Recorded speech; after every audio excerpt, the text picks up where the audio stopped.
Hello and welcome to Distilling Cyber Policy. I'm Alex Spotting with Venable, and I'm joined by my co-host Jen Ellis of the Center for Cybersecurity Policy and Law. Hello, Jen.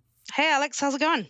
It is good. It's been fairly frantic in the lead up to CyberNext Brussels, but with CyberNext Brussels, we have news. So should we jump on into the news segment? Yeah, let's do it. So CyberNext Brussels was the first, so the Center for Cyber Policy and Law, along with Cyber Threat Alliance, hosts an annual event. And for the first time, we took it on the road to Europe and more specifically to Brussels. And released to coincide with the event was the EU Policy Roadmap, which is a white paper that the Cybersecurity Coalition pulled together to look at what should the EU focus on in the next 5 years in terms of cybersecurity policy.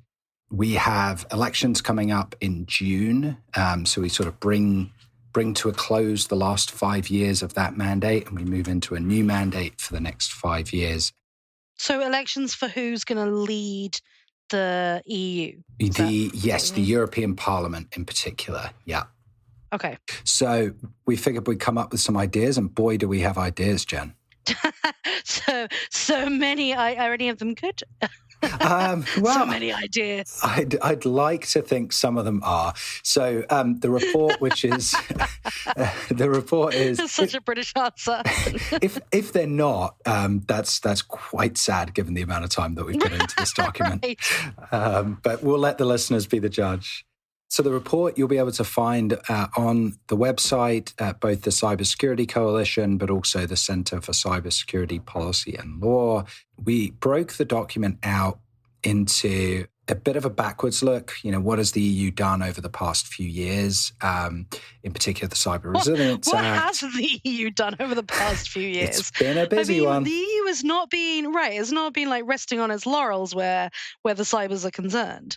No, it certainly hasn't. And frankly, trying to distill that into a couple of pages of the document was a task in and of itself. Then, as we look forward, we broke it out into 3 buckets. So the first of those is ensuring the readiness of the EU to respond to cyber incidents. The second is a focus on international cooperation and alignment, kind of that view that, you know, nobody can go it alone on cyber. And then the final section is what we call future focused. And so the issues we draw out there are vulnerability equities process. That's topic number 1. We also look at quantum, you know, in the transition of PQC.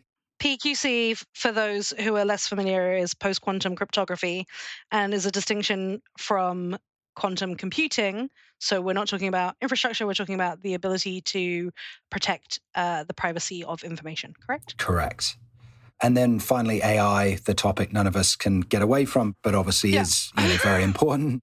So we sort of focus forward on some of those topics and give some recommendations as to how the EU can make sure that they are well prepared on the cyber policy front. So we're quite proud of the report. Hopefully those that look at it will be too. Love it. I mean, I think those are all like good, strong topics for sure. I am, as lots of people know, a big advocate for vulnerability equities processes, particularly public, transparent, accountable vulnerabilities equities processes, because I don't really understand the principle of one that isn't public and accountable and transparent. And I also think like getting ahead of the conversation around PQC is really important. And of course, we are buried in all things AI all the time at the moment, whether we like it or not. So that sounds really interesting, and I hope people will check it out, and presumably we'll have links in the bloggy blog. And with that, we should move on to our really rather amazing guest, who I guess, like, you know, some of the topics that we just mentioned in relation to both actually the roadmap and the cybercrime treaty will be relevant to him. So, Alex, for our main interview today, we are joined once again by somebody from our own fair nation. And when I say our own, I mean place of birth, not place of current citizenship or whatever it is that you're doing over there in the US. Whatever weird tricks I'm pulling. Right. So we we're joined by Shehzad Charania, who is GCHQ's Director of Legal Affairs and International Relations, or as I like to call him, the man that puts the GC into GCHQ. Yes. Shehzad, hey, how are you doing? I am very well, thank you. Thank you for that introduction. So I know that you've come to join us to talk about ultimate cyber power. And itty bitty living space. Sorry, I have to get an Aladdin reference in whenever possible, but that's not really it. It's responsible cyber power, not ultimate cyber power. There's no cosmic power. There's no living in a lamp. It is responsible for cyber power that we're going to be talking about, which I know is something that sort of the UK government's let in on a little bit. There's some reference to it in the UK's national cyber strategy. I think everybody wants to know what on earth that term actually means. But before we get into that a little bit, I wanted to just quickly, because I think this is a big topic and I think we're going to have lots on it. But I know there's actually a topic sort of really near and dear to your heart that you also want to give a quick plug for.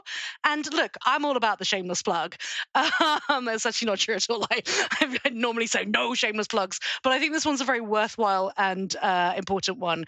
So do you want to just talk a little bit about your passion project side thing around diversity, and then we'll go into talking about ultimate cyber power, responsible cyber power?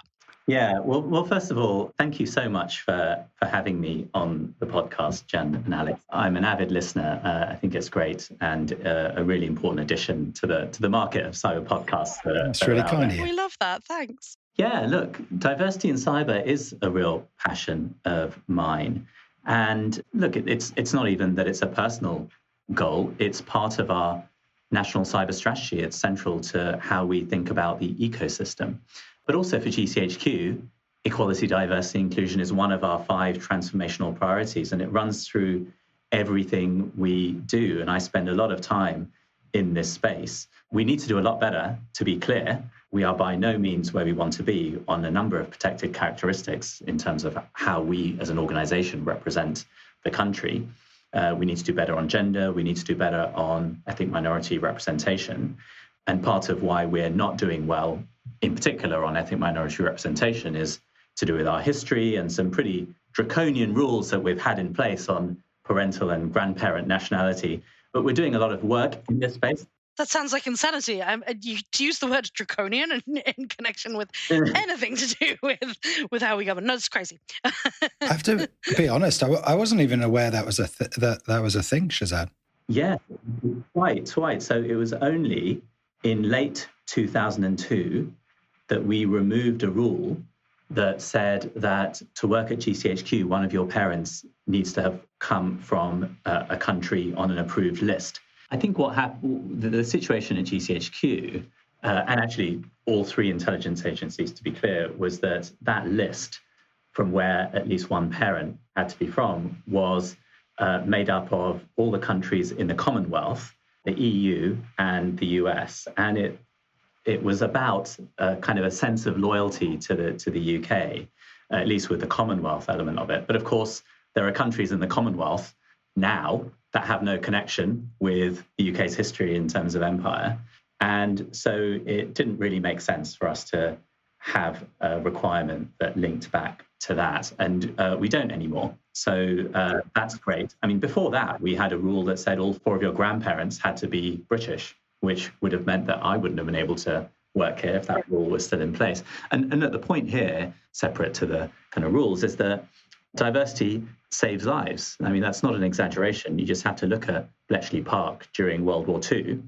We know all about Alan Turing, gay and believed to be neurodiverse, but not many people know that 75% of the codebreakers at Bletchley Park were women, and not just from the UK, but France and Poland, and from a range of disciplines, so not just maths, but history and linguistics. So the power of diversity is there for everyone to see. Yeah, absolutely. I would go broader than that. How many of the sort of leading tech CEOs, founders, come from immigrant communities? It's pretty clear. Yeah, and I don't want to sound like I'm being too much of a shill for the UK government again. But I remember the first Cyber UK I went to, and one of the big themes, so Cyber UK being, for those who are not familiar, an annual conference that's organised and hosted by NCSC, the National Cybersecurity Centre, which is part of GCHQ, and is the National Technical Authority for Cybersecurity in the UK. And they host this annual event that's really sort of aimed at educating and engaging people who work in cybersecurity roles in the UK government and in UK critical infrastructure. And so the first year I went, I remember a really, really big focus that year, a really big theme was around neurodiversity. And at the time, people weren't really talking hugely about neurodiversity in the workplace. And it was sort of the first time I'd heard people really talk about like what it means to embrace neurodiversity. And it was at a time when people were really just starting to talk a lot about the gender issue.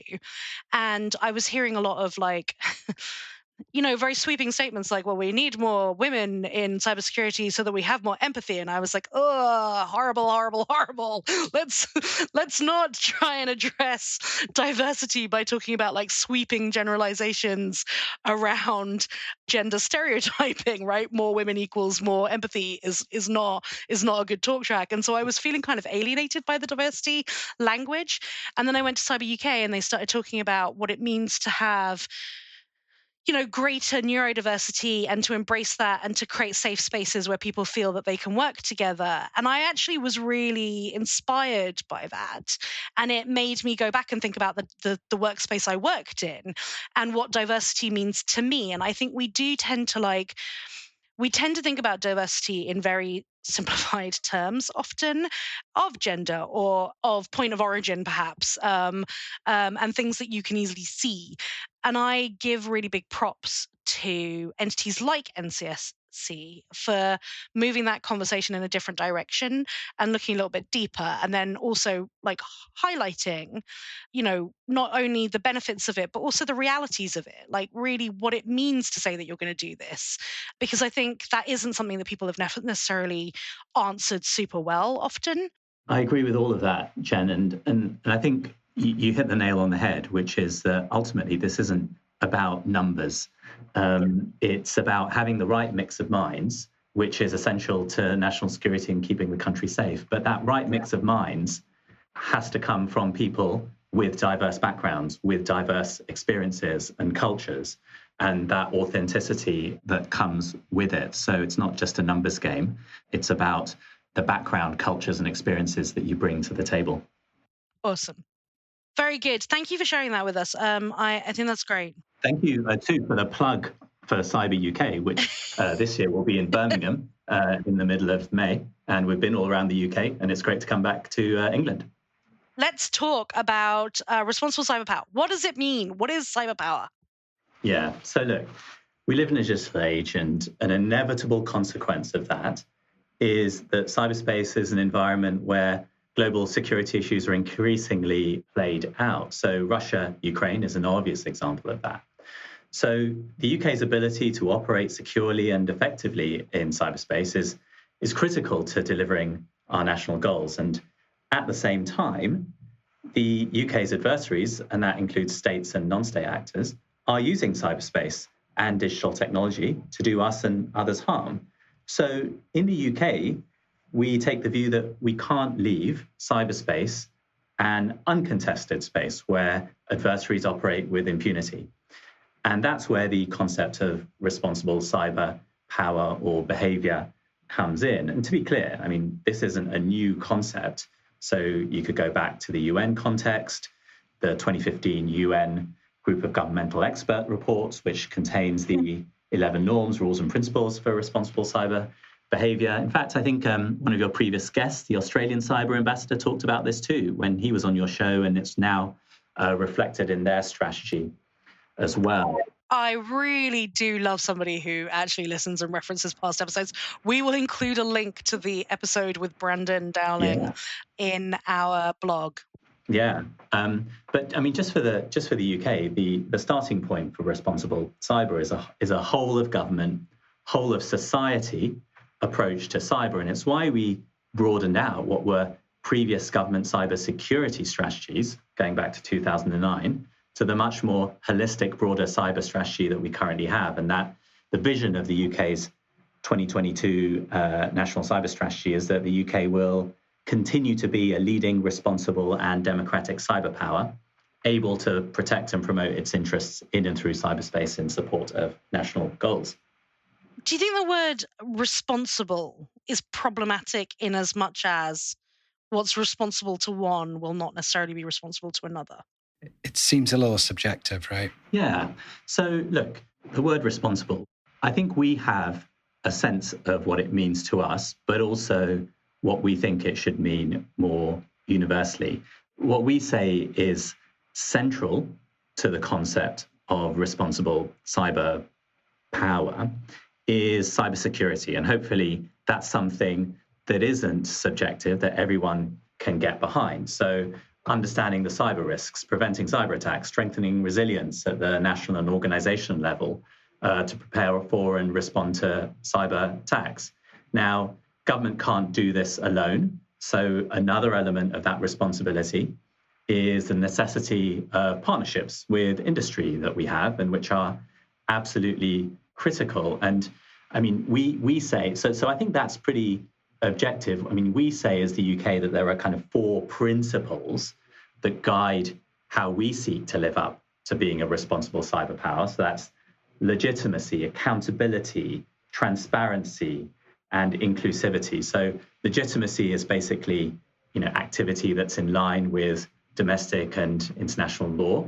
It also includes, having a diverse workforce. There I go again on diversity, and a proper mix of minds that reflects our society. And then accountability, from proper attribution of malign activity to independent oversight, cyber activity. And transparency is about setting out how we operate publicly, including on podcasts like yours, talking about the values that guide us, ensuring we have the trust of the public. And then inclusivity is that kind of whole of society, multi-stakeholder approach that's so critical. I like this, Alex. I think it gives us a way of going to potential invitees in the future and sort of telling them, well, they really should come on the podcast because it's part of transparency. I like it. Thank you very much for that, Shehzad. I have taken note. So can you give us some examples of like how this is playing out in the real world?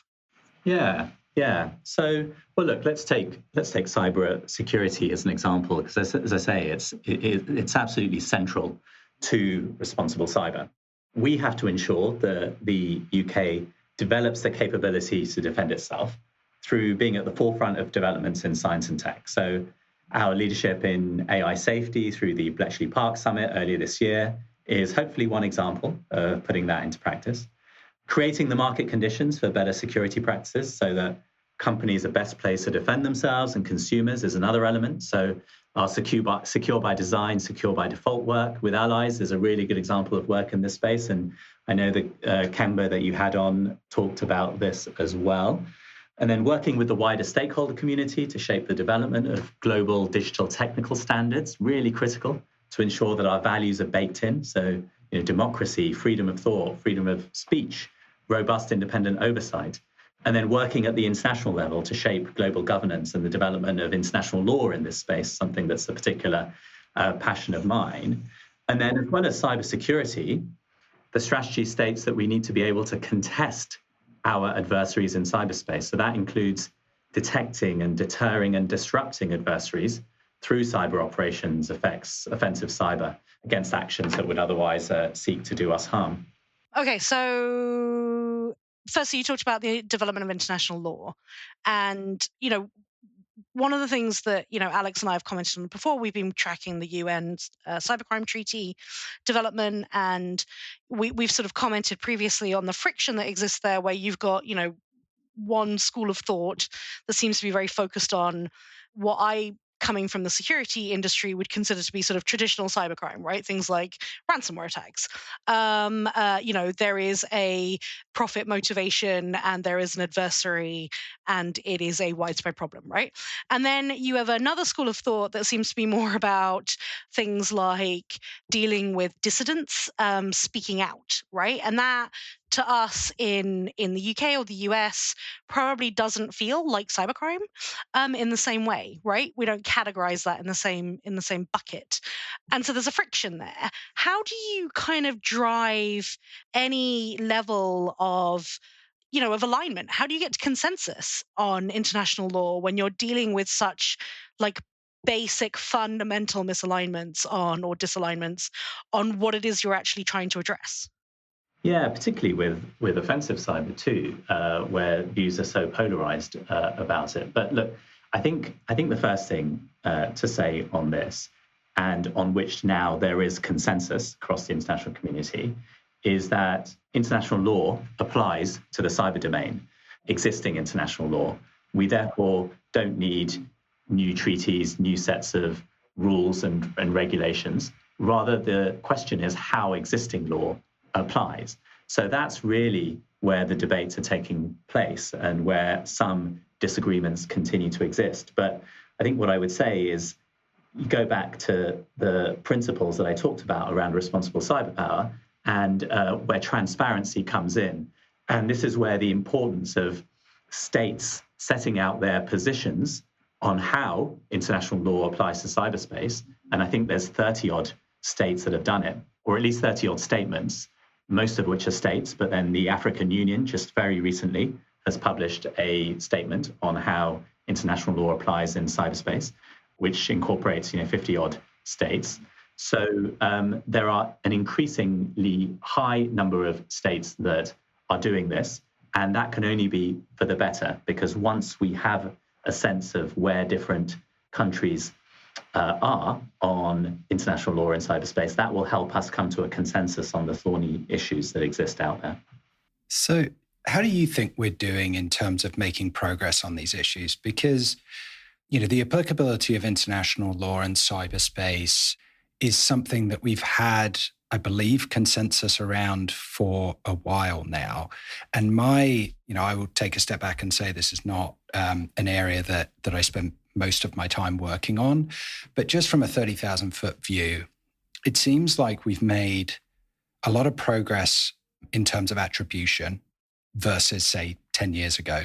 It's done in a more timely fashion. It's done more frequently. There seems to be a lot of coordination amongst like-minded governments in doing it.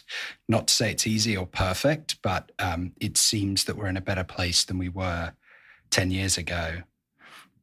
On the flip side, it doesn't seem that there's been a significant downtick in terms of activities, which makes, if one wants to be skeptical, you could look at that and say, well, is progress in that area actually making any broader progress in terms of reducing the amount of malicious cyber activity? Or should we just accept that, attribution is important for attribution's own sake and for that sort of public accountability? In reality, that is not necessarily going to be a lever that's going to fundamentally reduce the amount of malicious activity. Yeah, gosh. So look, there's a lot there. I think the first time the UK attributed a cyber attack against it was in 2016. So this isn't something that states have done for a very long time. And there was a lot of nervousness at the beginning about doing it because of the risk of escalation, including diplomatic escalation. So, it's a relatively recent phenomenon, but something that we are very keen to continue doing, and ideally with allies. And I think we attributed a cyber attack very recently in that way. I think one of the things that I'm keen to see we get away from is there have been a lot of statements put out by states on what feel to a lot of people who aren't kind of steeped in the world of international law as quite abstract technical terms around, say, sovereignty and non-intervention and collective countermeasures and all these kinds of legal terms. I think what we need to think about now is really look at the real world and think about the kinds of cyber operations that would constitute a breach of international law. So when our Attorney General at the time in 2022 delivered a speech where she tried to move away from these kind of abstract legal terms, albeit very important for international lawyers like me, but rather focusing on the kinds of activity, in particular in the financial space, in the energy space, the medical space, where, which would constitute a breach of international law. And that allows all of us to get away from the abstract legal thresholds that exist on which we could have, quite complicated technical arguments, and instead move to a situation where we say, well, look, an attack like this on a country's health sector would obviously constitute a breach of international law, regardless of whether you consider it a breach of sovereignty or a breach of the non-intervention principle. And once you agree that it will be a breach of international law, then that brings in a whole set of responses and remedies that are available. I think that's the kind of space we need to move into to make it accessible and relevant. And are you fairly comfortable with the toolkit that we have to be able to respond? Because it seems to me that it's very important to start doing that, as you say, to I guess make it a bit more objective of if you do X, then an expected response can be Y. But it obviously then makes it incumbent upon us to do Y in order to keep that credible deterrence. Are we getting more comfortable with the range of tools and how we might apply those? Yeah.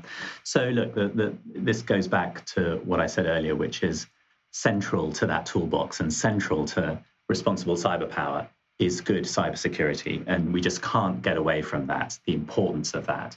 Look, I'll be open, one of the tools that the UK has is its ability to deploy cyber effects, as we call it, or offensive cyber, as a lot of the world calls it. So there is a range of tools in that box that countries have, that the UK has, and it's really about determining what is appropriate in any given situation. You've mentioned offensive cyber a few times. Let's get into that a little bit more. What do you mean when you say offensive cyber? Yeah. Do you mean cyber that offends people? It does. But that's not what I meant when I used the term. There are a whole bunch of names for it. So in GCHQ, we refer to effects operations, right? But yes, people talk about offensive cyber as well. What do we mean by that? It's essentially any activity that's conducted on digital networks whose purpose it is to make something happen in the real world, so to have an effect in the real world. Now, these operations are technically complex, but something that GCHQ has been doing for a good couple of decades. Pretty good at it, at least that's the reputation. Yeah.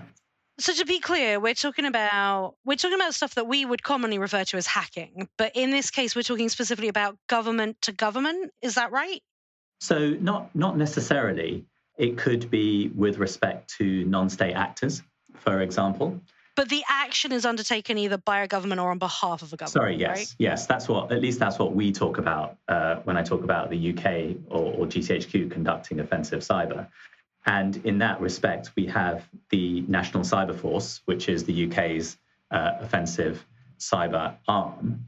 So from a legal perspective, it's really important that I make clear that these kinds of effects operations are conducted in line with both domestic law and international law. It's like you're a lawyer or something. It's like I'm a lawyer. Gosh, this is what you get for inviting me on, right? Law. So, and also subject to oversight by independent judges. So that's a really important point to make and goes back to this idea of responsibility. And to be clear, actually, going back to your question about the toolbox, Alex, it's just one tool in the box that sits alongside a whole range of responses to events, from diplomatic to sanctions to military action in some situations, right? And so cyber won't always be appropriate, and much of the time it will operate alongside non-cyber operations. But cyber does offer a range of advantages depending on the circumstances. So it can reach your adversaries irrespective of geography. It can be a way to de-escalate instead of escalate. It can sometimes be the only way to disrupt an adversary's ability to exploit the internet. It can be much more precise in its targeting, and it can create a range of cognitive effects, right? So rather than this sense of, this big red button that we think about in popular culture where you press it or you press an enter key or whatever, and buildings come down, planes fall out of the sky, right? That's the image that offensive cyber has. You're saying we can't do that? I've seen Die Hard 4. We can totally do it. I'm sure of it. It's about the cognitive effects that when we look back at our 2 decades odd of practice, where effects operations, offensive cyber, really have had greatest impact. So, for example, it's much more impactful to kind of sow doubt in an adversary's confidence in the digital systems or the data that they're receiving or the trust that they have in their associates, or, you know, making them think they might just be having a really bad IT day, than, say, taking down a website, which might have, say, images of child sexual exploitation on it, which you take it down, but then is back up again in days or even hours with added security to boot, so you can't do it again. It's that kind of cognitive behavioral aspect that we have found to be so much more impactful than the kinds of things you might see in popular culture. So the UK uses offensive capabilities, but also has a point of view on the use of offensive capabilities and is a little bit worried about that. Is that right? Yeah, so you're right. There's responsibility comes with making sure the National Cybersecurity Centre, which is part of GCHQ, issued an assessment on the proliferation of commercial cyber tools and services earlier this year. And we assessed that these tools and services were lowering the barrier to entry for state and non-state actors in obtaining cost-effective capability and intelligence that they wouldn't otherwise be able to acquire themselves, and that this commercial proliferation would almost certainly transform the cyber landscape.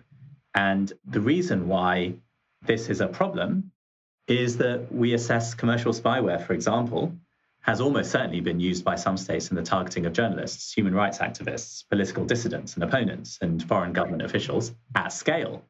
And in addition to that, you've got commercial hackers for hire that pose a potential corporate espionage threat against organizations and individuals. You've got hackers for hire that raise the likelihood of unpredictable targeting or unintentional escalation.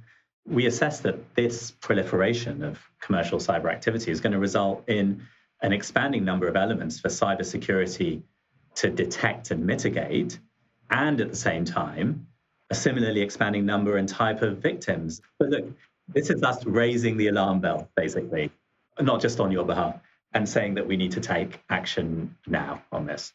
So in terms of taking action, obviously the UK and France launched the Pall-Mall process earlier this year, at the end of last year. Talk to us a little bit about what that involved and kind of the direction that you're hoping that will take us, but also to throw several things into the same question. How does this fit alongside other mechanisms? You know, we've talked about the cyber norms mechanisms, the cybercrime negotiations at the UN. The US has an executive order on prohibiting the use of commercial spyware. How do all of these pieces of the jigsaw fit together? So look, this is an initiative that we've developed with France, and we've done a lot with France over the years. This particular issue is one that we both really care about. We share the analysis of the threat that I've just set out and agree on the need for multi-stakeholder action. So that's really important. I think actually France put an emphasis on it at the Paris Peace Forum, just thinking of other forums and initiatives, Alex. In the Paris Call for Trust and Security in Cyberspace from 2018, and non-proliferation was one of the 9 principles there. So the process and declaration itself, well, the Pall-Mall process is designed to establish guiding principles, really, and highlight policy options for states and industry and civil society in relation to the development, facilitation, and purchase and use of commercially available cyber intrusion capability. And the declaration that we have emerged with from the summit last month frames the work around 4 pillars: so accountability, precision, oversight, and transparency, and very much overlap with the principles of responsible cyberpower that I've already talked about. And this process builds on the whole of society approach to cyberspace that I've talked about, that's in our national cyber strategy. And it acknowledges the importance of public-private partnership and multi-stakeholder collaboration in the pursuit of a more secure cyberspace. And the declaration, it acknowledges many of the tools and services with which the Pall Mall process is concerned can be used for legitimate purposes. So it's not about banning these capabilities and services, even if that were possible, which we judge it isn't. The key question is how states in particular use that capability in a responsible way. And we want to really build on the work that started from the Paris call to the Summit for Democracy, where we issued a joint statement on proliferation of commercial spyware. So in terms of going forward, there were lots of areas of focus at the summit. There's something about raising industry and researcher awareness, and that's both to encourage responsible behavior across the board, but also to ensure that there's no excuse for irresponsible behavior. So that might be about general education on digital ethics or values-based decision-making, which I know, Jen, you're really focused on and have been in the past. There's accountability, so targeting irresponsible activity. Again, going back to the point of the toolbox, Alex, from the use of existing tools such as the EU Diplomacy Toolkit or sanctions or other methods of naming and shaming. Visa restrictions is another tool in the box, and making use of domestic legislation aimed at computer misuse. And in terms of kind of the wider diplomacy and public commitments by states, we're looking to broaden the coalition that we've started to build. So, for example, at the UN OEWG and other multilateral, multi-stakeholder meetings, and public statements, what I was talking about before on international law, but here on counter-proliferation. So public statements on best practice and responsible behavior. And that, we found that to be really impactful. And then knowledge, information sharing between states, encouraging threat intelligence companies to do more, funding for academia and civil society, and investment in industry who are working to understand this threat. So I think it's super interesting. Obviously, I'm biased because I am participating in part of this process. And as you said, have a big focus on, one of the things you mentioned was around the idea that there is actual legitimate use of these technologies. And so it's trying to understand what the abuses look like and how we can address the abuses. I think one of the things that happens in the discussion around this is a lot of people focus on examples like NSO, and they talk a lot about spyware. And actually, there's a huge spectrum of what we're looking at in terms of activity here. And that's really very much one end of the spectrum. And there's also, at the other end of the spectrum, you've got open source tools that are designed for defensive purposes, but because they're open source, can, I think, easily be abused, right, by people who want to do that. So like penetration testing tools, for example, that are open source, are unfortunately subject to being abused. But in the middle, you've got a bunch of people who are just trying to have a legitimate, they're trying to create a legitimate marketplace or operate in a legitimate industry. They're trying to be law abiding. They've got investors, they've got employees. They're not Bond villains sitting deep inside a volcano, stroking their evil moustaches and laughing. And I think, there is a lot of conversation to be had for that group of people around what does responsible behavior look like and how can we shut down these abuses. It is, again, it's about that word abuses, right? And trying to recognize that there is legitimacy here. So I'm really glad that you brought that up. I will get off my soapbox. Shehzad, I feel like we've kept you for ages, and it's been super interesting hearing you talk about cyber power. I didn't do the voice this time. I will act like an adult. Thank you so much for coming and talking to us about this stuff. I hope at some point in the future we can persuade you to come back and talk more, because I think we only just started to scratch the surface on these topics, and there's so much there. Thank you so much for having me, Alex and Jen. It's been great. I'd love to come back. Thanks again to Shehzad for a really interesting conversation around what responsible cyber power looks like. And talking about responsible and power, let's go on to the episode where we prove that we are neither responsible nor in any way, shape or form powerful. I am, of course, talking about the Mystery Trivia Master, my regular dose of humiliation. Alex, today we are joined by the very incredible Liz Wharton, lawyer Liz to those on Twitter. And yes, I called it Twitter and I'm going to continue to do so, who is founder and CEO of Silver Key Strategies. People may be familiar with Liz because she was the senior city attorney for the city of Atlanta. She was a tech attorney for the world's busiest airport, which is Atlanta Airport. I found out today. And she's done many, many impressive things, but has also done a lot of talks around sort of cyber attacks against the city and the airport and the idea of like securing those areas and that kind of thing, which is super interesting. Liz, welcome. It's so good to have you join us. Well, thank you. And I feel like I need to live up to the warm welcome as well. That, yeah, I'm a herder of cats and have been trying my best to keep researchers doing what they do. I think you do live up to it. You're fine. No, thank you. I'm excited. Yes, which we appreciate. Thank you. We appreciate that you're on the side of the researcher. Definitely appreciate that very much. So tell me a little bit just before we get into, the humiliation, not that I'm procrastinating and trying to put off the humiliation as long as possible. But tell me a little bit about Silver Key, because this is a new venture for you, right?